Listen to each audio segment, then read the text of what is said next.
वंदे मातरम दोस्तों, एक बार मैं आपको फिर से अपना परिचय दे दूं। भारतीय जनता पार्टी पश्चिमी जिला R.T.I सेल जो है दिल्ली प्रदेश में, उसका मैं कन्वीनर हूं और लगभग 4,000 से अधिक मैंने R.T.I लगाई हैं। अभी मैंने पीछे एक R.T.I लगाई थी 31 अक्टूबर 2020 को। इसका मैं अपने मित्र से रिक्वेस्ट करूँगा कि वो बी नंबर जो पॉइंट है इसका रिप्लाई हमने मांगा था। आप सब जानते हैं कि केजरीवाल जी अपने इलाज के लिए, खांसी के इलाज के लिए बेंगलोर गए थे। इसके ऊपर जो मैंने पूछा तो बड़ा ही आश्चर्यजनक इसका जो है रिप्लाई वहाँ से आया है, सीएम ऑफिस से। मैं दिखाना चाहूँगा, ये चीफ मिनिस्टर ऑफिस का लेटर है। किसी को भी इसकी क्रेडिबिलिटी, ऑथेंटिसिटी, मेरी पोस्ट के ऊपर किसी को किसी प्रकार का डाउट नहीं होना चाहिए। इन्होंने जो मेरे को रिप्लाई दिया कि 8,42,000 रुपया इन्होंने अपने खांसी के इलाज पे खर्च कर दिया है।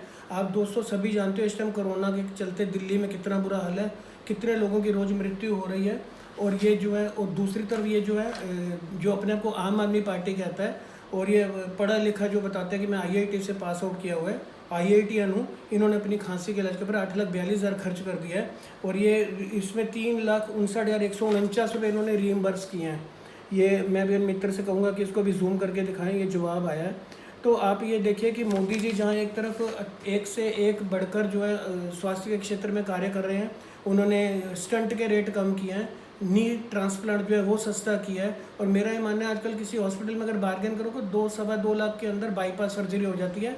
और इतने पैसे के अंदर जो 8,42,000 इन्होंने खर्च किया, मेरा ये मानना है कि इसके अंदर 4 लोगों की बाईपास सर्जरी हो सकती थी। एक तरफ दिल्ली के अंदर लोगों को ये इलाज देने में इनके मोहल्ला क्लिनिक सब विफल है, सब फेल है, सिर्फ किराए की बंदरबांट हो रही है। और दूसरी ओर जो है ये अपने खांसी के इलाज के ऊपर 8,42,000 रुपये खर्च कर देता है। तो दिल्ली वालों को ही नहीं, जिन राज्यों में आम आदमी पार्टी पैर पसार रही है, सभी को ये सोचने की जरूरत है कि इसको मुख्यमंत्री के रूप में चुनना है कि नहीं चुनना है। और इसके दिल्ली से बाहर जो बढ़ते प्रभाव को रोकने के लिए लोगों को जागरूक होना पड़ेगा। उन्हें जानना होगा कि ये सिर्फ खाली जो है ख्वाब दिखा रहा है, ज़मीनी जो हकीकत है वो कुछ और ही है।